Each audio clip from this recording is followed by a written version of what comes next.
16वीं लोकसभा के चुनाव में चला नरेंद्र मोदी का मैजिक। बीजेपी ने पार किया जादुई आंकड़ा। अब की बार मोदी सरकार।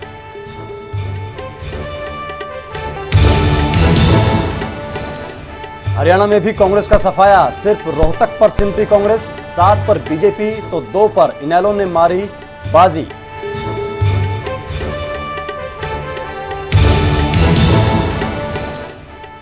प्रदेश कांग्रेस ने भीतरघातियों और दुष्प्रचार पर फोड़ा हार का ठीकरा।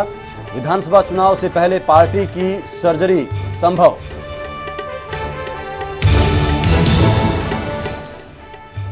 आम चुनाव में हजका का नहीं खुला खाता। खुद हजका प्रमुख भी नहीं बचा पाए अपनी सीट। कुलदीप बिश्नोई ने पार्टी के अध्यक्ष पद से दिया इस्तीफा। रेणुका बिश्नोई ने विधायक पद छोड़ा। कुलदीप बिश्नोई को हराने के बाद देश के सबसे युवा सांसद बने दुष्यंत चौटाला। हिसार से करीब 32,000 वोटों से जीते चुनाव।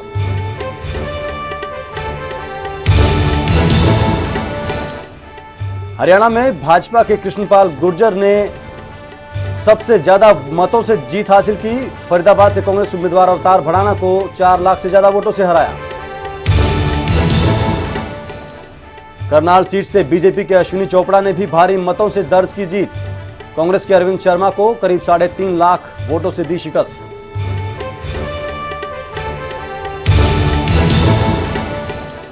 अंबाला सीट से बीजेपी के रतन लाल कटारिया की भी शानदार जीत। कांग्रेस के राजकुमार वाल्मीकि को दी करारी मात। कुसुम शेरवाल की जमानत जब्त।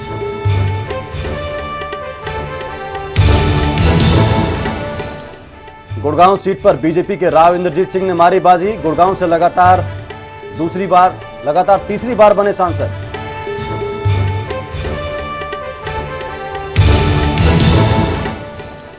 कुरुक्षेत्र में भी खिला कमल। राजकुमार सैनी ने हासिल की जीत। तीसरे पायदान पर रहे पूर्व सांसद नवीन जिंदल।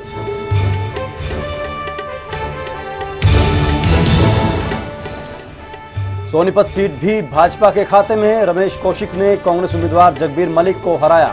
इनेलो उम्मीदवार पदम दहिया तीसरे नंबर पर।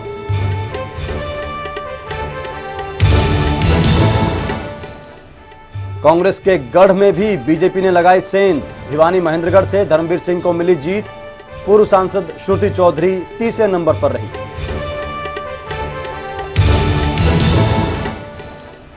और रोहतक में दीपेंद्र सिंह हुड्डा ने बचाई कांग्रेस की साख। बेटे की जीत पर मुख्यमंत्री हुड्डा ने किया 36 बिरादरी का धन्यवाद।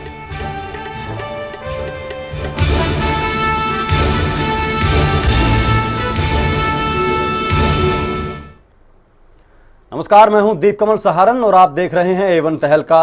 हरियाणा 16वीं लोकसभा का फैसला आ गया है। बीजेपी को बहुमत मिला है और नरेंद्र मोदी के सिर ताज सजेगा, यानी अब की बार मोदी सरकार। देश की तरह हरियाणा में भी मोदी का मैजिक चला और 7 सीटों पर बीजेपी का कब्जा हो गया है। देश की तरह ही यहां भी कांग्रेस की करारी हार हुई है और वो सिर्फ 1 सीट यानी रोहतक तक सिमट कर रह गई है।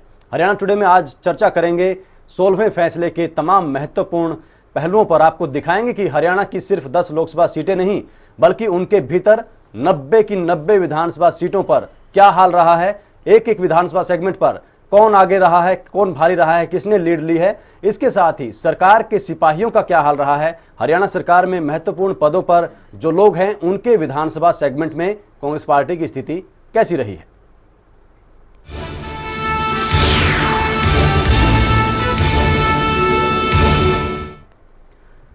जी हां, तो नरेंद्र मोदी का जादू पूरे देश में ही सिर चढ़कर बोला और यहां भी बीजेपी की बल्ले बल्ले हो गई। 8 सीटों पर पार्टी ने हरियाणा में चुनाव लड़ा था, जिनमें से 7 पर जीत दर्ज कर ली और 7 जो जीत हैं वो अच्छी खासी जीत हैं। हर जगहों पर अच्छे अंतर से बीजेपी ने जीत दर्ज की है। बीजेपी को हरियाणा में सिर्फ रोहतक में हार मिली है।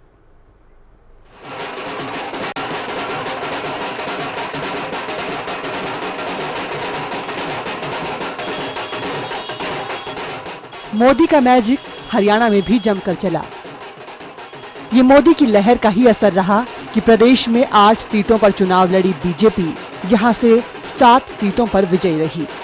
हालांकि उसे रोहतक सीट पर एक बार फिर से हार ही नसीब हुई। पार्टी बदलने के बाद भी गुड़गांव से राव इंद्रजीत सिंह विजयी रहे। उन्होंने एक बार फिर से जाकिर हुसैन को पटकनी दे दी। फरीदाबाद से भी बीजेपी की सीट निकली है। यहां से कृष्णपाल गुर्जर ने भारी वोटों से अवतार भड़ाना को हराया। लैंड कही जाने वाली सोनीपत लोकसभा सीट पर बीजेपी के रमेश कौशिक जीते।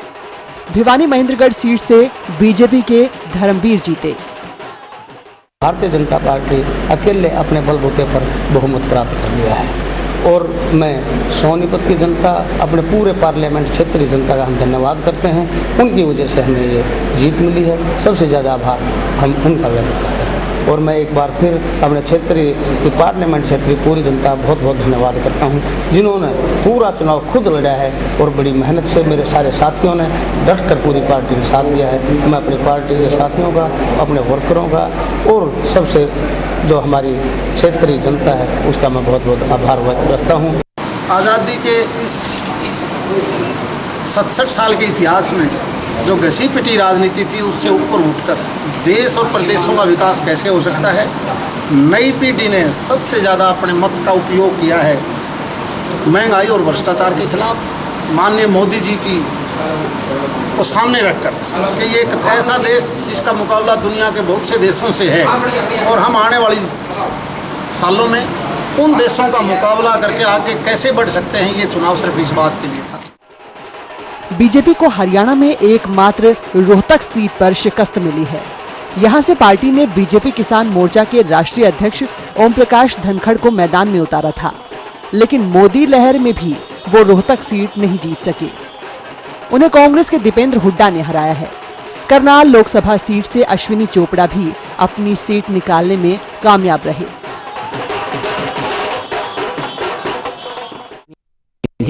जितना कि जैसे होता है ना, बच्चे वो सोचता है कि मेरे 100 में से आएंगे 10 नंबर या 20 नंबर आ गए 70 नंबर, तो बहुत खुशी हो रही है। 100 में से 100। हाँ, ये तो 100 में 100 है। कुरुक्षेत्र भी इस बार बीजेपी ने कांग्रेस से छीन ली है। यहां से राजकुमार सैनी जीते, जबकि इनेलो यहां दूसरे नंबर पर रही। अंबाला लोकसभा सीट पर तो पहले से ही बीजेपी की जीत तय मानी जा रही थी। यहां से बीजेपी के रतनलाल कटारिया इस बार जीतने में कामयाब रहे। हरियाणा में भी मोदी लहर में मिली जीत पर पार्टी गदगद है। कार्यकर्ता जश्न में डूबे हुए हैं। ब्यूरो रिपोर्ट, A1 तहलका, हरियाणा। जी हां, तो नरेंद्र मोदी की लहर में पूरे देश से ही ऐसा लगता है कांग्रेस का सफाया हो गया और हरियाणा भी इससे अछूता नहीं रहा। साल 2009 और उससे पहले 2004 में भी 9 सीटें जीतने वाली कांग्रेस इस बार के आम चुनाव में सिर्फ एक सीट पर सिमट कर रह गई। कांग्रेस पार्टी ने अब इस हार का ठीकरा भीतरघातियों पर फोड़ा है।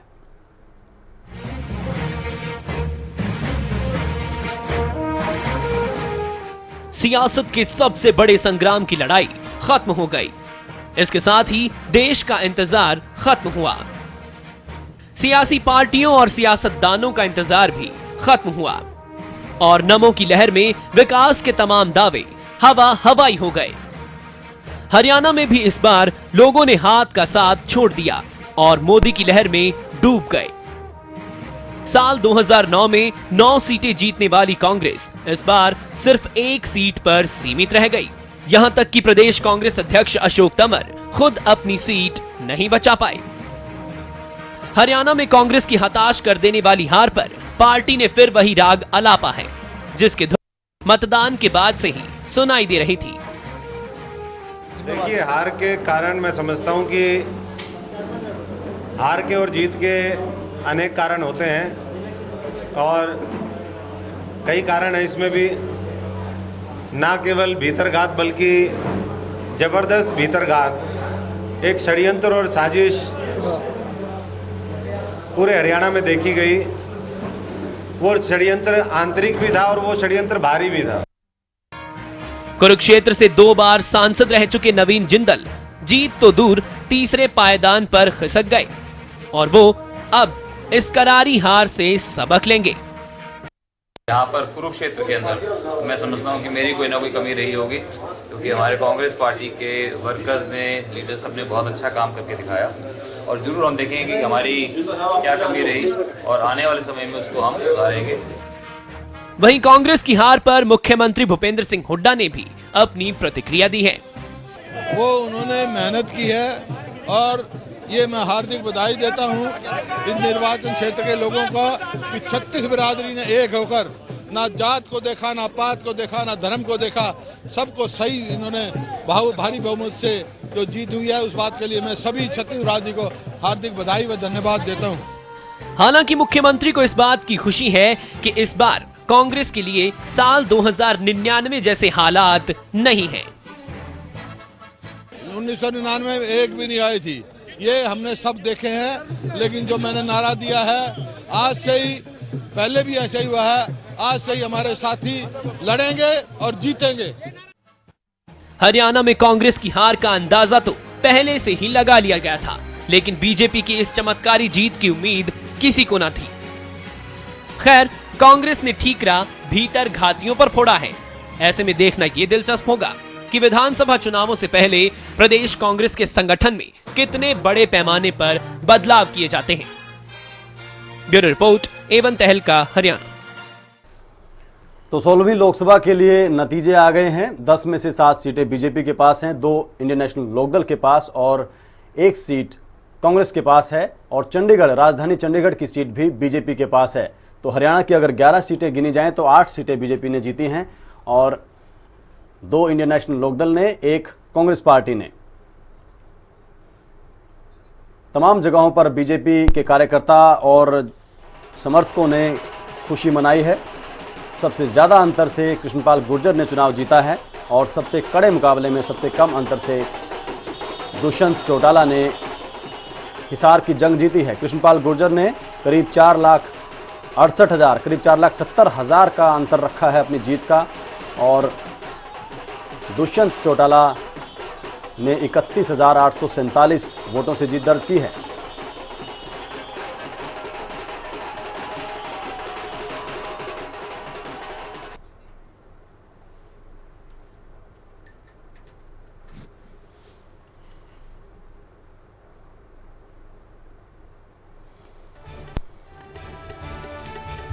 तो ऐतिहासिक जीत की है बीजेपी के कई उम्मीदवारों ने। रतनलाल कटारिया ने 3,40,000 से, राजकुमार सैनी ने 1,30,000 से, अश्विनी कुमार ने 3,60,000 से, धर्मवीर ने 1,30,000 से, इंद्रजीत ने 2,70,000 से और कृष्णपाल गुर्जर ने 4,70,000 के करीब वोटों से जीत दर्ज की है। धर्मवीर सबसे कड़े मुकाबले में बीजेपी ने जिन उम्मीदवारों ने जीत दर्ज की है, धर्मवीर ने 1,30,000 से दर्ज की है जीत, और रमेश कौशिक उनसे भी कड़े मुकाबले में रहे। उन्होंने 77,000 वोटों से सोनीपत की सीट जीती है। वहां पर कांग्रेस के जगबीर मलिक दूसरे नंबर पर रहे, पदम सिंह दहिया तीसरे नंबर पर रहे। लोकसभा के इस चुनाव में कांग्रेस और इनेलो दोनों प्रमुख पार्टियों के कई उम्मीदवारों की जमानत जब्त हो गई। संपत सिंह की जमानत जब्त हो गई, राव धर्मपाल की जमानत जब्त हो गई, कुसुम शेरवाल की जमानत जब्त हो गई, शमशेर खरकड़ा की जमानत जब्त हो गई, और इनके अलावा फरीदाबाद में आर के आनंद की जमानत भी जब्त हो गई। बहुजन समाज पार्टी के सभी उम्मीदवारों की जमानत जब्त हो गई है। आम आदमी पार्टी के सभी उम्मीदवारों की जमानत जब्त हो गई है।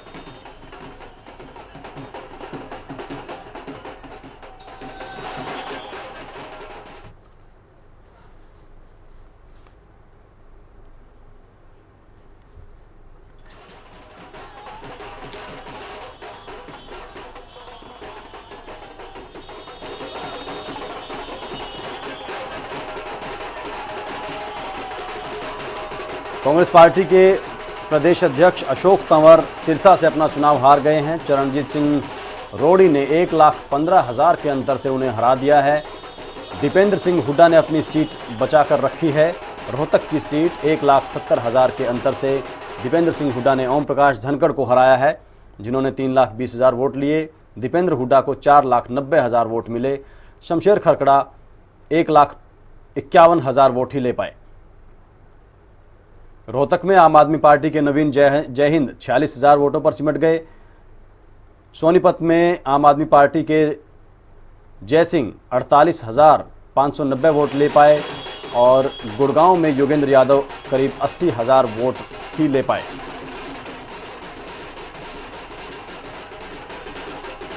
हिसार से चुनाव लड़ रहे युद्धवीर सिंह खयालिया को सिर्फ 28,000 वोट मिले। एक एक कर सभी विस्तृत रूप से आपको दिखाते हैं। हिसार की बात सबसे पहले करते हैं। आपकी स्क्रीन पर हिसार लोकसभा सीट की सभी 9 विधानसभा सीटों का हाल है। आप देख सकते हैं स्क्रीन पर। उचाना कला में 87,000 वोट मिले हैं दुष्यंत चौटाला को। हजका के कुलदीप बिश्नोई को 36,000 यानी करीब 51,000 की लीड उचाना ने दुष्यंत चौटाला को दी। निर्णायक लीड उचाना से मिली है दुष्यंत चौटाला को। कुलदीप बिश्नोई के गढ़ आदमपुर की बात करें तो वहां पर कुलदीप बिश्नोई को 59,489 वोट मिले हैं और दुष्यंत चौटाला को 43,000 वोट मिले हैं। यह भी निर्णायक है कि यहां पर कुलदीप बिश्नोई की बढ़त के अंतर को 16,000 तक सीमित करने में कामयाब रहे दुष्यंत चौटाला आदमपुर में। यह एक बेहद महत्वपूर्ण बात है। इसके अलावा उकलाना से उम्मीद थी अच्छे खासे अंतर की और 33,000 की लीड वहां पर करीब 32,500 की लीड जो है वो दुष्यंत चौटाला को उकलाना में मिली है। नारनौंद में बड़ी बढ़त की उम्मीद थी, वैसा ही हुआ है। 42,000 वोटों की बढ़त नारनौंद में दुष्यंत चौटाला को मिली है। 81,000 वोट दुष्यंत चौटाला को पड़े हैं नारनौंद में।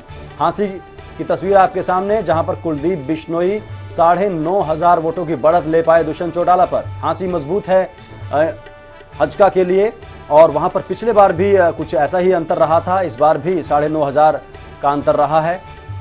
कुलदीप बिश्नोई को बढ़त वहां पर रही। बरवाला की आप तस्वीर देख रहे हैं, वहां पर 13,000 वोटों से कुलदीप बिश्नोई आगे रहे। हिसार करीब करीब पिछली बार जैसे ही अच्छे नतीजे इस बार भी हिसार में मिले, लेकिन वोट जरूर बढ़ा इंडियन नेशनल लोकदल का। पिछली बार 18,000 के आसपास था, इस बार 24,000 पहुंच गया, लेकिन कुल वोटों की संख्या भी बढ़ गई है हिसार में। उस हिसाब से ज्यादा फर्क नहीं वहां पर है। तो 43,000 वोटों की लीड कुलदीप बिश्नोई को हिसार शहर ने दी। नलवा ने करीब 5,500 की लीड कुलदीप बिश्नोई को दी। वहां पर 49,000 वोट मिले कुलदीप बिश्नोई को और 44,000 वोट मिले दुष्यंत चौटाला को। भवानीखेड़ा में 57,000 वोट मिले कुलदीप बिश्नोई को और 50,000 वोट मिले दुष्यंत चौटाला को। एक एक करके इन तमाम पहलुओं पर चर्चा करते हैं। सिरसा की तस्वीर आपके सामने है। सिरसा में भी आप देख सकते हैं कि नरवाना ने बेहद निर्णायक बढ़त इंडियन नेशनल लोकदल को दी। 74,000 से ज्यादा वोट चरणजीत सिंह रोड़ी को नरवाना से मिले और कांग्रेस पार्टी के अशोक तंवर 31,000 वोट ही ले पाए, यानी 43,000 की लीड नरवाना ने दी है। बेहद महत्वपूर्ण है ये। और टोहाना शायद इकलौता ऐसा सेगमेंट है जहां पर अशोक तंवर ने बढ़त बनाई है, जहां पर 9,000 वोटों की बढ़त वहां पर अशोक तंवर के पास रही। टोहाना में, फतेहाबाद में भी एक हैरान करने वाले तरीके से आप कहेंगे कि वहां पर कांग्रेस पार्टी बिल्कुल पीछे है। हालांकि वहां पर सुशील इंदौरा पहले नंबर पर रहे फतेहाबाद में और दूसरे नंबर पर इनेलो रही, लेकिन अंतर सिर्फ 500 वोटों का दिख रहा है। 56,000 के आसपास हजका ने लिए और 55,500 के आसपास इनेलो ने लिए फतेहाबाद में, लेकिन कांग्रेस यहां पिछड़ गई काफी पीछे। रतिया में इनेलो सबसे ऊपर है, 2,000 के आसपास वोट अशोक तंवर से ज्यादा लिए हैं चरणजीत रोड़ी ने। कालांवाली में इंडियन नेशनल लोकदल सबसे ज्यादा है, वहां पर 14,000 वोट ज्यादा लिए हैं कांग्रेस के मुकाबले। और डबवाली में भी इंडियन नेशनल लोकदल आगे है, जहां पर चौटाला गांव जिसका हिस्सा है, लेकिन एक आश्चर्यजनक रूप से यहां पर कांग्रेस पार्टी के अशोक तंवर ने 56,500 वोट ले लिए और इनेलो को 58,500 से भी कम वोट मिले, यानी 2,000 से भी कम वोटों का फासला रहा है कांग्रेस और इनेलो में। बड़ी बढ़त की उम्मीद डबवाली से रही होगी इनेलो को, लेकिन 2,000 ही बढ़त मिल पाई वहां पर। रानिया में करीब 9,000 वोटों की बढ़त है इनेलो के पास कांग्रेस के मुकाबले। सिरसा में भी इनेलो सबसे आगे है। यह भी एक दिलचस्प पहलू है। सिरसा शहर में 43,000 के आसपास वोट लिए हैं और दूसरे नंबर पर हजका है 36,500 वोटों के साथ, यानी हजका के मुकाबले यहां पर 6,500 वोटों की बढ़त है कांग्रेस के मुकाबले 13,000 वोटों की, 12,500 वोटों की बढ़त कांग्रेस के मुकाबले और 6,500 की बढ़त हजका के मुकाबले सिरसा शहर में इनेलो के पास। और एलनाबाद की तस्वीर आपके सामने, जहां से अभय सिंह चौटाला विधायक हैं, वहां पर करीब 19,000 की बढ़त इनेलो को मिली है। प्रताप सिंह जी हमारे साथ हैं, राजनीतिक विश्लेषक। प्रताप सिंह जी, सिरसा शहर में इनेलो सबसे ऊपर और फतेहाबाद शहर में कांग्रेस सबसे नीचे, क्या दिखाता है? और नरवाना 43,000 की लीड मजबूत है इनेलो के लिए, लेकिन 43,000 की लीड। दीप कमल जी, नरवाना के अंदर एक बार जब ओम प्रकाश चौटाला मुख्यमंत्री थे, वो हार गए थे। उसके बाद जितने भी चुनाव आए, चाहे वो असेंबली के हो या पार्लियामेंट के हो, इनेलो को आज तक अच्छी जीत मिलती रही। और जहां तक इस बार की जीत की बात है, ये बड़ी आश्चर्यजनक बात है कि 43,000 के आसपास की विक्ट्री निर्वाणा से इनेलो को मिली जी। इसका असर ये भी रह सकता है कि इनेलो के पास जो एरिया साथ लगता एरिया है, वो कुलाना और उचाना का एरिया उसके बिल्कुल साथ साथ लगता है। यहाँ तक कलायत भी उसके साथ एडजॉइनिंग एरिया है जी। यहाँ इस एरिया में कंप्लीटली आईएनएलडी की लहर सी दिखाई देती थी। उचाना के अंदर भी 50,000 से ज्यादा आईएनएलडी को विक्ट्री मिली और उकलाना के अंदर भी बहुत अच्छा मार्जिन रहा। तो ये एक कंप्लीट बेल्ट है, जाट बेल्ट, जिसके अंदर आईएनएलडी का वर्चस्व रहा। उचाना, उकलाना, नरवाना, नारनौंद, कलायत, ये कलायत। आप ये पूरी कंप्लीट बेल्ट है, बांगर का इलाका, बांगर के अंदर चौटाला का वर्चस्व काफी हद तक बना रहा और हर सीट के ऊपर बहुत अच्छा मार्जिन रहा, चाहे वो नरवाना हो, उचाना हो। उचाना में भी देख लीजिए आप, ये अलग बात है कि उचाना जो इलाका है वो हिसार कॉन्स्टिट्यूएंसी का पार्ट है और नरवाना वो सेम डिस्ट्रिक्ट से संबंध रखते हैं। हिसार के आंकड़े सामने, इनको भी देख सकते हैं। इनमें कोई आपको ऐसी बात जो निर्णायक रही हो? उचाना में जैसा दिख रहा है कि वहां पर 51,000 की लीड मिली है और बिल्कुल आदमपुर की लीड को 16,000 तक सीमित कर दिया। बिल्कुल, ये वही मैं डिस्कस करना चाह रहा था कि नरवाना और उचाना ये जाट बहुल क्षेत्र है। ये साफ तौर से दिखाई देता है कि जो जाट वोट्स हैं वो काफी हद तक कांग्रेस को छोड़ के आईएनएलडी की तरफ से बांगर बेल्ट के अंदर रहा। और सबसे खास बात जो यदि हम सिरसा कॉन्स्टिट्यूएंसी के ऊपर नजर डालें तो मुझे जो सबसे खास बात लगी वो मंडी डबवाली की लगी। वो चौटाला का अपना क्षेत्र है और वो अपनी कॉन्स्टिट्यूएंसी है, उनका चौटाला गांव है जो मंडी डबवाली क्षेत्र में आता है। वहां पर इतना नैरो मार्जिन रहना, ये भी बात एक बड़े आश्चर्य की बात है कि हम सभी ये सोच के चलते हैं कि मंडी डबवाली क्षेत्र में आईएनएलडी एक बहुत अच्छी लीड देगी, बट ऐसा नहीं हुआ। बट एक बात देखने की है कि आपने कालांवाली और एलनाबाद को देखा, दोनों जगह 80% से ऊपर पोलिंग हुई थी और जहां इतनी बम्पर पोलिंग हुई वहां दोनों जगह हमने देखा कि वहां पर जीत साफ तौर से आईएनएलडी की थी। और ये भी कोई ना कोई फैक्टर रहा कांग्रेस के खिलाफ। जहां अच्छी ज्यादा पोलिंग हुई वहां कांग्रेस को बहुत बड़ा नुकसान। जी प्रताप जी, दोबारा आएंगे आपके पास। इस वक्त हमारे साथ रण सिंह मान जी सीधे लाइव जुड़ गए हैं, जो हरियाणा कांग्रेस के मीडिया प्रभारी हैं। रण सिंह मान जी, स्वागत है आपका कार्यक्रम में और चर्चा में। हम शुरुआत में हिसार और सिरसा 2 लोकसभा क्षेत्रों की बात कर रहे हैं। इन दोनों लोकसभा क्षेत्रों की 18 विधानसभा सीटों में से अकेले सिर्फ टोहाना विधानसभा ऐसी है जहां पर कांग्रेस ने बढ़त बनाई है। 18 में से सिर्फ एक जगह पर बढ़त बनाना, ये क्या संदेश है उस इलाके के लिए? क्या फतेहाबाद, हिसार और सिरसा का वो इलाका क्या बिल्कुल छूट गया जहां पर कांग्रेस का प्रभाव सबसे कम हो रहा है, पकड़ कम हो रही है? वहां पर 18 में से एक जगह पर बढ़त बना पाना बेहद चिंता की बात है। भले ही अशोक तंवर उस इलाके से प्रदेश अध्यक्ष बना दिए गए हों, लेकिन उस इलाके पर ध्यान देने की तो सख्त जरूरत है कांग्रेस पार्टी को। नहीं, 2 बातें देखने की ही इस पूरे कॉन्टेक्स्ट में, इस चुनाव के में। पहली बात तो यह है कि जहां तक हिसार सीट का सवाल है, बहुत लंबे समय से यहाँ पे जो जातीय तत्व हैं वो इसमें बहुत लंबे समय से जड़ें जमाए हुए हैं। और खास करके जब ये 2 बड़े परिवार चुनाव लड़ते हैं तो तीसरा जो भी उम्मीदवार होता है वो उसकी प्रासंगिकता कम होती जाती है और वो फाइट नहीं दे पाता। और ये पिछले यदि आप 3-4 चुनावों पर देखोगे, नजर डालोगे तो फिर कांग्रेस पार्टी क्योंकि इन उम्मीदवारों से जो पिछले 3 चुनाव हैं वो हट करके चुनाव लड़ी, तो इस तरह के रिजल्ट आए। तो आप ये नहीं कह सकते हो कि यहाँ पे कांग्रेस कमजोर है। ये जब 2 परिवार आमने सामने होते हैं तब रिजल्ट कुछ और होते हैं। और विधानसभा के चुनावों पर जो पिछलों पर नजर डालोगे तो हिसार लोकसभा चुनाव क्षेत्र से कांग्रेस के 4-5 एमएलए हैं। तो ये स्थिति केवल तब आती है कि भाई जाट समुदाय इनको छोड़ गया, इनके साथ बात होगा, ये स्थिति केवल हिसार तक ही सीमित है, आप इसको पूरे हरियाणा पर लागू नहीं कर सकते हो।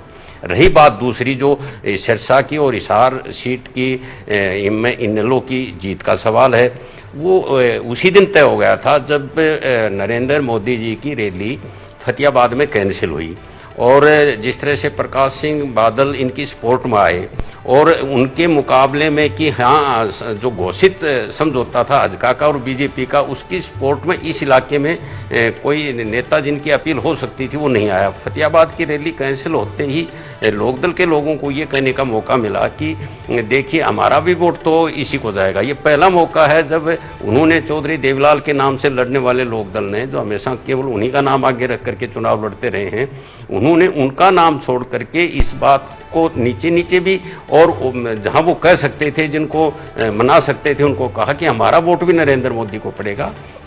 और ये हमें स्वीकार करने में कोई दिक्कत नहीं है कि नरेंद्र मोदी फैक्टर जो है वो इस चुनाव में चला है, पूरे देश में चला है और इस पूरा मैंडेट मिला, एक फ्रैक्चर्ड मैंडेट नहीं है। तो निश्चित रूप से लोग उम्मीद करेंगे और हम भी करेंगे कि ये सरकार जो कह रही थी कि अच्छे दिन वाले आने वाले हैं, ये जो बीजेपी नारा दे रही थी कि अच्छे दिन वाले हैं, उनके उम्मीद जो प्रधानमंत्री के उम्मीदवार कहने वाले थे, लोग उस अच्छे दिनों के जल्दी सामने आए। लेकिन जब इन 2 सीटों का सवाल है तो ये नतीजा, यदि वो ये फतेहाबाद की रैली होती तो सिरसा की सीट पर हम भी मुकाबले में होते, वो समीकरण जो आज सिरसा में बने वो और उलट-पुलट हो जाते और वो हमारे पक्ष में जाती, लेकिन वो नहीं हो पाया क्योंकि घोषित समझौता वैसे हजका के साथ था, लेकिन अघोषित समझौता इस चुनाव में लोकदल के साथ हो गया। जी, इस वक्त हमारे साथ निशांत सिंह जी फोन लाइन पर हैं, इंडियन नेशनल लोकदल के प्रवक्ता। निशांत सिंह जी, स्वागत है आपका एवन तहलका पर। धन्यवाद जी। निशांत सिंह जी, हम एवन तहलका पर सभी 90 विधानसभा सेगमेंटों का अलग अलग तरीके से विश्लेषण कर रहे हैं। शुरुआत में हिसार और सिरसा की तस्वीर हमारे सामने है। हिसार में आपकी उम्मीद के मुताबिक आप उकलाना, उचाना, नारनौंद में बढ़त बना रहे हैं और बाकी जगहों पर आपने बढ़त कम की है। भले ही भवानी खेड़ा में आप कम नहीं कर पाए, थोड़ा हांसी में भी कम नहीं कर पाए, लेकिन नलवा और आदमपुर में निर्णायक रूप से आपने कम की है। 4 सीटों पर उसका प्रभाव रहा है। आप 3 सीटों पर बढ़त आपने वहां पर बनाई है, बाकी जगहों पर नियंत्रित किया है।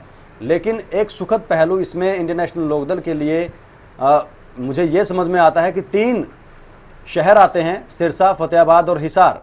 हिसार में आप बड़े अंतर से पिछड़े हैं, लेकिन फतेहाबाद में आप पहले नंबर पर हैं और फतेहाबाद में आप दूसरे नंबर पर हैं 500 वोटों के अंतर से। हजका के उम्मीदवार पहले नंबर पर, आप 500 वोट पीछे हैं उनसे, कांग्रेस काफी पीछे है और सिरसा में आपने बढ़त ली है। शहरों में बेहद कमजोर मानी जाती है आपकी पार्टी।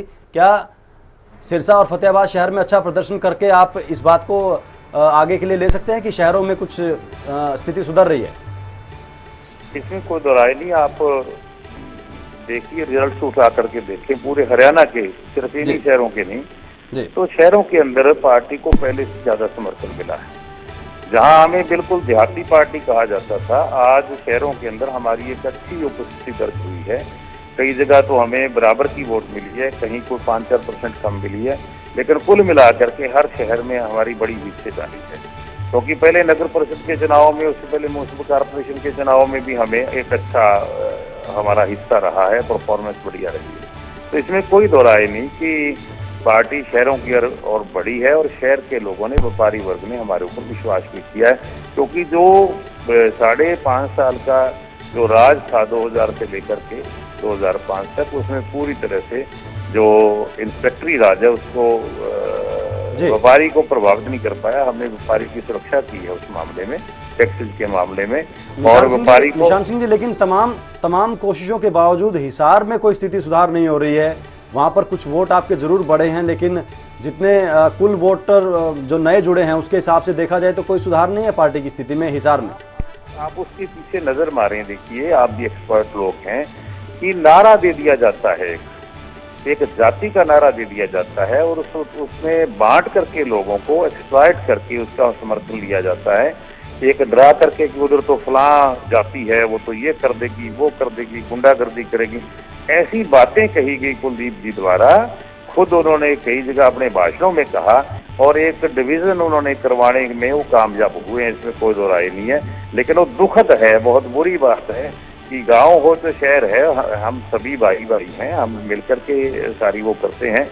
इस तरीके से वो हिसार के अंदर एक अलग से इफेक्ट गया, बाकी शहरों में क्यों नहीं चला गया?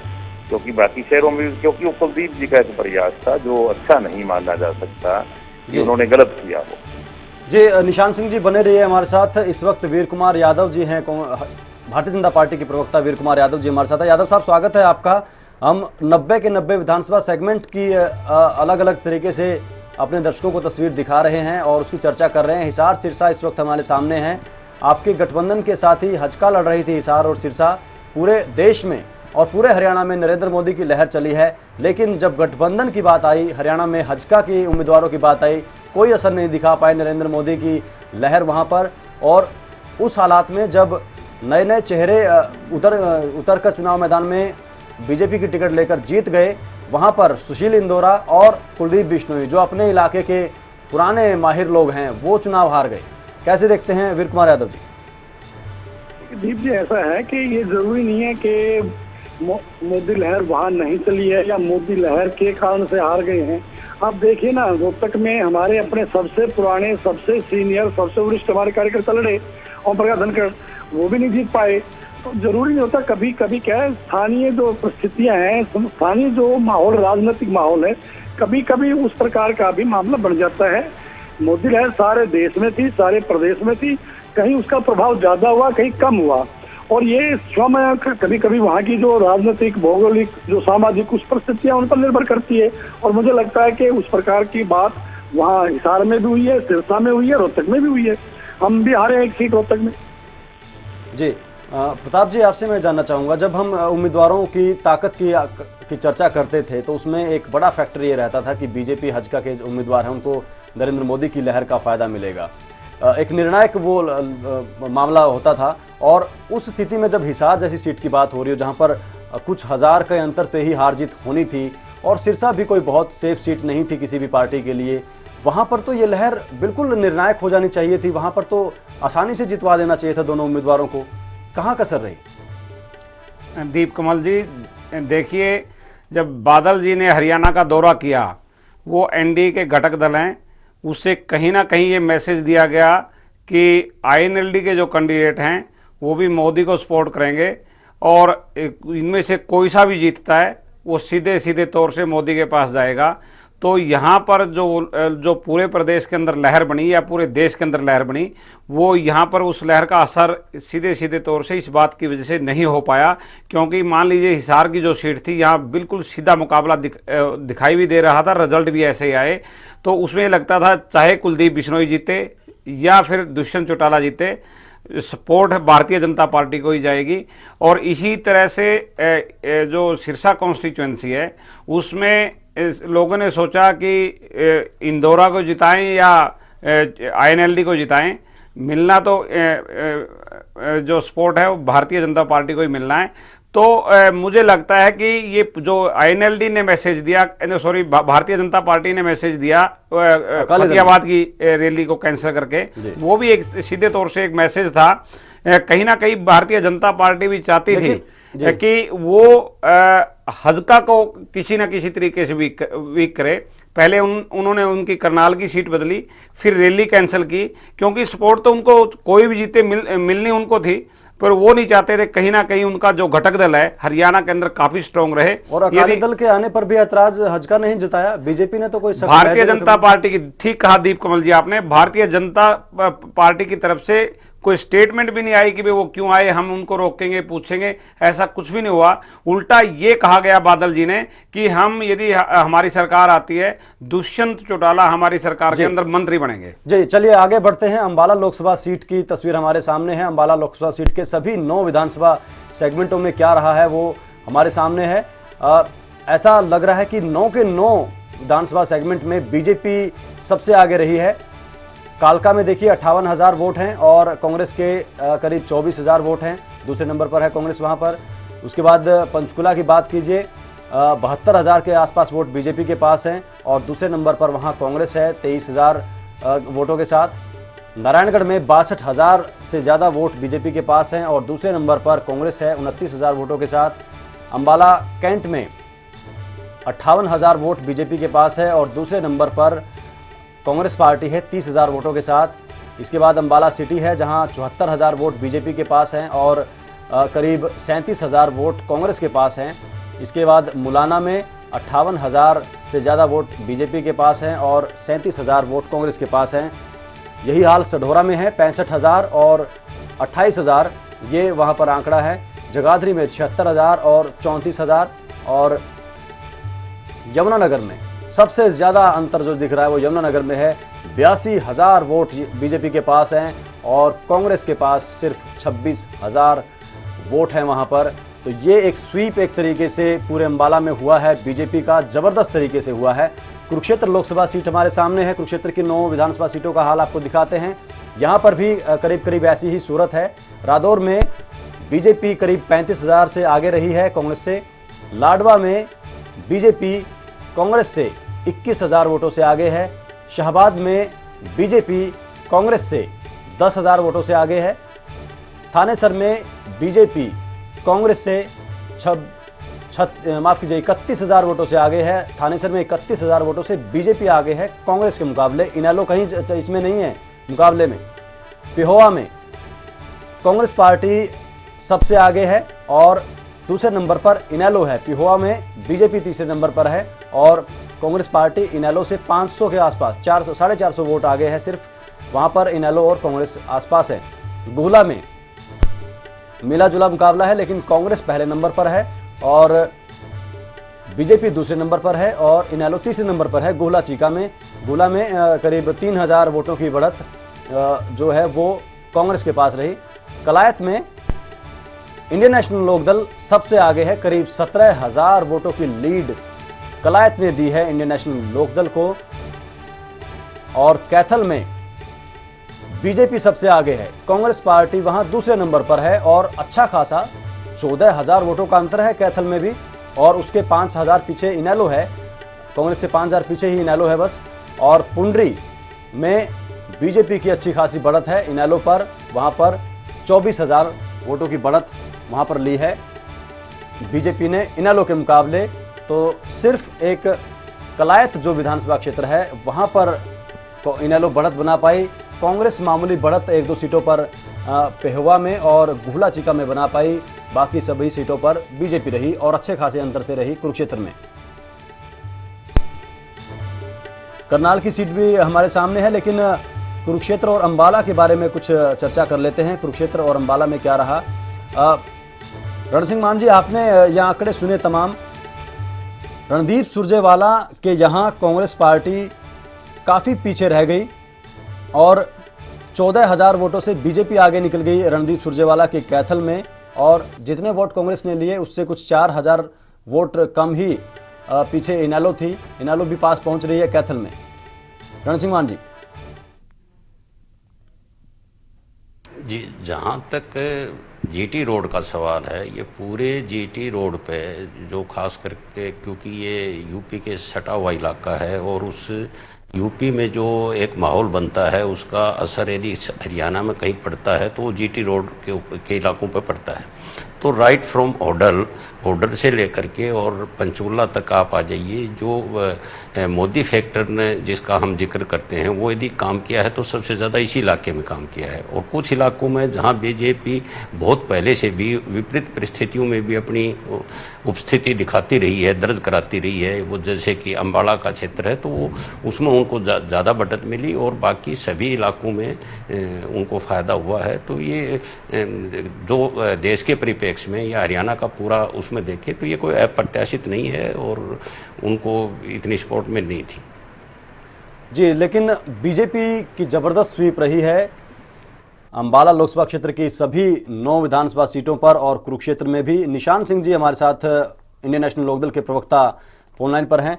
निशान सिंह जी, अंबाला लोकसभा में कहीं आपकी पार्टी दूसरे नंबर पर भी नहीं आ पाई है और अंबाला कैंट में तो हाल ये है कि कुछ 3,800 वोट मिले हैं आपके उम्मीदवार को। और कुरुक्षेत्र जो आपकी एक मजबूत इलाका होता था जहां से आपके पास कई विधायक भी हैं, कलायत में विधायक है, गुहला में विधायक है, थानेसर में विधायक है, लाडवा में आपके पास विधायक है, उस कुरुक्षेत्र लोकसभा सीट पर भी आप पूरी तरह पिछड़ रहे हैं। अकेले कलायत से आपको सिर्फ 17,000 की लीड है, बाकी पूरे के पूरे अंबाला और कुरुक्षेत्र इन दोनों लोकसभा सेगमेंट की 18 सीटों पर आपकी बहुत बुरी हालत है। निशान सिंह जी, देखिए अभी मान साहब ने भी कहा, मैं ये बात कहूंगा कि पूरे हरियाणा में पूरे क्षेत्र में कोई जरूरी नहीं है, आप वो भी तो क्षेत्र देखिए ना, उचाना है, नारनौंद है, उकलाना है, नरवाना है, उन्हीं के साथ सटे हुए निशान सिंह जी, उन्हीं के साथ सटे हुए कलायत, उन्हीं के साथ सटे हुए कलायत से आपके लिए थोड़ी राहत की बात है। कलायत से आगे बढ़ते ही आपकी पार्टी घटती जा रही है, भूला में थोड़ा मुकाबला कर रही है, कैथल में थोड़ा मुकाबला कर रही है, लेकिन उसके आगे आगे जैसे आप चंडीगढ़ की तरफ और यमुनानगर की तरफ बढ़ेंगे, सब जगह हावी हो रही है बीजेपी बहुत ज्यादा। मैं आपकी बात का जवाब दे रहा हूँ कि वो क्षेत्र भी है जहाँ 50,000 से ऊपर हमें समर्थन मिला, लेकिन मैं एक बात कहूंगा कि ये चुनाव था लोकसभा का, और लोकसभा के चुनाव में दो चेहरे नजर आते थे, मोदी जी का और राहुल जी का, और उनको कंपेयर किया लोगों ने। हम देखो एक स्टेट की पार्टी है और हमारा फोकस रहता है लोकल चुनाव के ऊपर, जो ना विधानसभा के चुनाव हैं, और यहाँ हमारा कहीं कंपेयर नहीं किया गया। जनता ने, वोटर ने उन दो चेहरों को देखा और मोदी जी की लहर में सब कुछ बह गया, इसमें कोई दोहराई नहीं। लेकिन उसके बावजूद मैं तो ये कहूंगा कि इतनी लहर के बावजूद जो हॉट सीट दो हैं हरियाणा की, और दोनों हमने जीतने का काम किया और बहुत अच्छे मार्ग से जीतने का काम किया। ये नहीं कि विधानसभा के मामले में कहीं इनेलो कमजोर है। मैं दावे से कह सकता हूं कि अब देख लेना, कल के समाचार पत्रों में ये बात भी आएगी कि कम से कम 50 विधानसभा क्षेत्रों में बढ़त जो है ना कांग्रेस इसकी इनेलो की आएगी। तो ये ऐसी बात नहीं, जैसे मान साहब ने कहा कि पूरे का पूरा रीजन जो है जिस नेशनल हाईवे का सारा वहाँ पर ये आकलन तो हम अभी कर सकते हैं, हमारे पास सभी 90 सीटें हैं, बस थोड़ा वक्त लगेगा। अभी बता सकते हैं कि कितनी विधानसभा सेगमेंट में कौन सी पार्टी रही है। लेकिन निशान सिंह जी, जहां आपके विधायक हैं, 4-5 विधायक कुरुक्षेत्र लोकसभा में है, इधर आपके पास कालका में विधायक है, आपके पास जो यमुनानगर में है वहां पर आपके विधायक हैं, और 1-2 विधायक और हैं, वो भी अपने कुछ भी प्रभाव ही नहीं दिखा पा रहे हैं। अच्छा खासा अंतर है सब जगह। मैंने कहा आपको कि एक लहर जब चलती है, कोई सुनामी की तरह सब कुछ बहा ले जाती है। मोदी जी की लहर इसलिए देखिए ना, आप 10 साल का कार्यकाल कांग्रेस का कितना नेगेटिव रहा और कितनी परेशानी देश के लोगों की हुई, उसको देख करके मोदी जी ने एक नारा दिया कि मैं अच्छा शासन देने का काम करूंगा, आपकी जीवन को बेहतर बनाऊंगा। तो इसलिए उन्होंने उस बात का असर हुआ लोगों के ऊपर। प्रताप सिंह तो निशान सिंह जी, प्रताप सिंह हमारे साथ है, राजनीतिक विश्लेषक, वो कुछ जानना चाह रहे हैं आपसे। निशान सिंह जी, आप कह रहे हैं कि 50 से ज्यादा सीटों पर बढ़त मिलेगी। पहले तो हम आपको इन 2 लोकसभा क्षेत्र की बात बता दें। अंबाला और कुरुक्षेत्र के अंदर 18 असेंबली सेगमेंट्स हैं।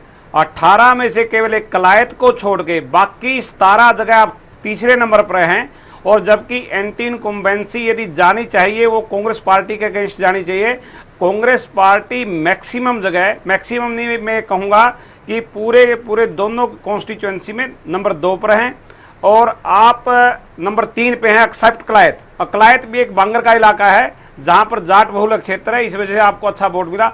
तीसरे नंबर पर है। एंटी इनकम्बेंसी का यदि फर्क पड़ना चाहिए था तो कांग्रेस पार्टी के ऊपर फर्क पड़ना चाहिए था, वो कहीं ना कहीं तीसरे नंबर पे जाने चाहिए थे इस फैक्टर के ऊपर। बट आप तीसरे पे क्यों गए? देखिए, आप तो सिर्फ उन 2 लोकसभा क्षेत्रों को लेकर के बैठ गए कि उनको कंपेयर करना है। आप बाकी नहीं, हम आगे बढ़ रहे हैं, हम आगे करनाल भी आएंगे अभी। करनाल